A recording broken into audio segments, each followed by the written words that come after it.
Right, so guys, this is the old water outlet for Hyundai Eon, which I replaced yesterday.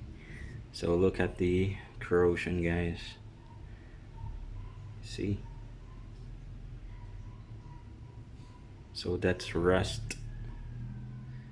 And also guys, if you can see those, this is really brittle, guys. Can just a small amount of pressure and it breaks down, it pulverizes. See?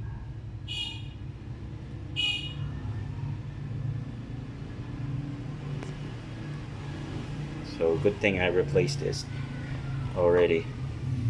This might break down anytime, so I might replace the water inlet and or the thermostat housing anytime soon.